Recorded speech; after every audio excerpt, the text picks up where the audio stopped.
Sa susunod, tayo hahataw.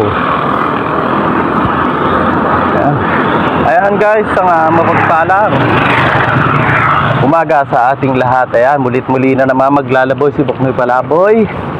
Ipapasyal ko kayo sa aking bayang Sinilangan. Ayan, tayo ay magbabike. Ayan guys, bakit nga ba tayo nagbabike? Bakit tayo nagbibisikleta? Mga katanungang laging sumasagi sa aking isipan. Bakit nga ba tayo nagbabike? Ay, kasyal! Simpleng salita, bakit tayo nagbabike? Dahil gusto natin.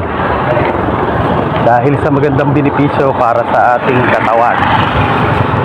Yung iba gusto lang marating iba't ibang lugar dito sa Laguna, Luzon, Visayas, Mindanao. Yeah. Yung iba naman parang stress reliever nila ang pagbibisikleta habang sila pumapadyak, nawawala sa kanila ang mga problema ang sumasagi sa kalaysian. Sa akin, kaya ako nagbabike, gusto kong mapuntahan, malibot, simple lang. Buong Laguna lang naman yung pangarap ko sa pagbabike. Kaya bata pa ako, mahilig na ako sa bike. Kaya ito yung pangarap ko, magkaroon ng dekalidad at magandang bike. Kaya ngayon natupad ko na.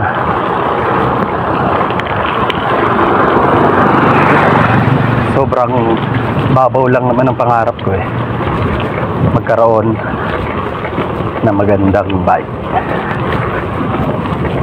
Hindi ko na kailangan ng malawak na lupain, maraming pera, magagaras sa sasakyan. Importante lang sa akin magkaroon ng maraming kaibigan at syempre isang magandang bike. Boss, good morning.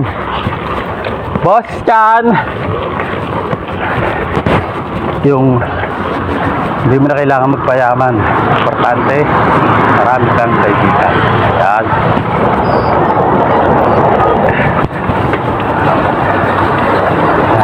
Kaya ba tayo nagbabike? Siyempre para din sa ating kalusugan. Yan. Nagpapaganda to ng tibok ng ating puso. Siyempre binabalansin nito ang ating mga muscle, pintig ng puso, at siyempre pampalakas ng resistensya. Yan.